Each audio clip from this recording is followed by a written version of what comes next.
ভর্তা, গরিবের আলু ভর্তা। চেপা ভর্তা, টমেটো ভর্তা, আর কি লাগে সাদা মশলা একটা। সকাল সকাল দুই বন্ধু মিলে চলে আসলাম গরুর গোস্ত কেনার জন্য। তো গোস্ত কিনা প্রায় শেষ। তো গোস্ত কিনতে কিনতে আমাদের খিদা লেগে গেল। তো ভাবলাম কোথায় নাস্তা করা যায়। তো পাশে একটি রেস্টুরেন্ট দেখতে পেলাম যার নাম হচ্ছে গরিবের হোটেল।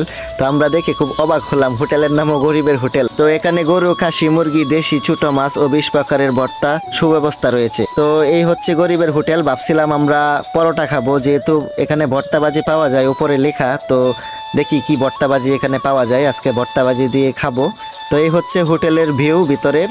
তো সাধারণত হোটেলগুলো যেরকম থাকে এই হোটেলটাও ঠিক ওই রকমই আর কি। তো এই হচ্ছে কাকা, উনি হচ্ছে গরিবের হোটেলের মালিক। তো কাকা আসসালামু আলাইকুম। ওয়ালাইকুম আসসালাম। কাকার নামটা কি? আমার নাম মোহাম্মদ আব্দুল সত্তার সুন্দর। তো কাকা আসলে গরিবের হোটেল নামটা কি বুঝে আপনি দিলেন? আমি গরিব মানুষ, গরিবের সেবা করার জন্য।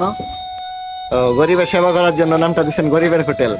পাশেই তো অনেক নাম করা নামি দামি হোটেল আছে, তো আপনার এই হোটেলটার আমি গরিব মানুষ, গরিবের সেবা করার জন্য। তো আসলে আপনার নামটা খুব আনকমন লাগলো, তো সেই জন্য আর কি মানে আমরা ঢুকলাম।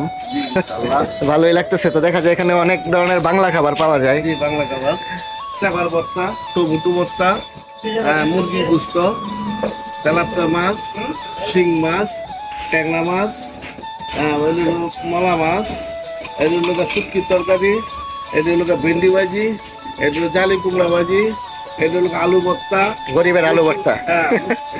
আলু ভর্তা, মুসুরির ডাল, মাসকালের ডাল। ও, তার মানে সকল ধরনের বাংলা খাবার আপনার এখানে পাওয়া যায়। জি আর রুটি পরোটা তো আছেই। জি।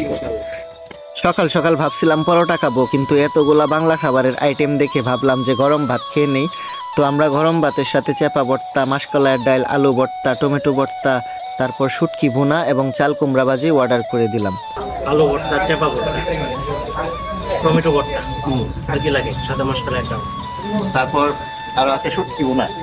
আমরা এক এক করে প্রত্যেকটা খাবার ট্রাই করতেছিলাম। প্রত্যেকটা খাবার খুব ভালো এবং মজাদার ছিল। আর এই হোটেলের নাম গরিবের হোটেল হওয়ার কারণ হচ্ছে এখানে ধনী গরিব নির্বিশেষে সবাই যেন কম মূল্যে ভালো খাবার খেতে পারে। তো গরিবের হোটেলে খাইলাম, মোটামুটি ভালোই লাগলো। দুই গরিব মিল্লা। আসলে খাবারটা ভালো ছিল। হোটেলের নাম গরিব এবং ভাঙ্গাচোরা হলেও কিন্তু আসলে ওই খাবারটা কিন্তু অসাধারণ ছিল। স্পেশালি আলু ভর্তা, মশলা একটা।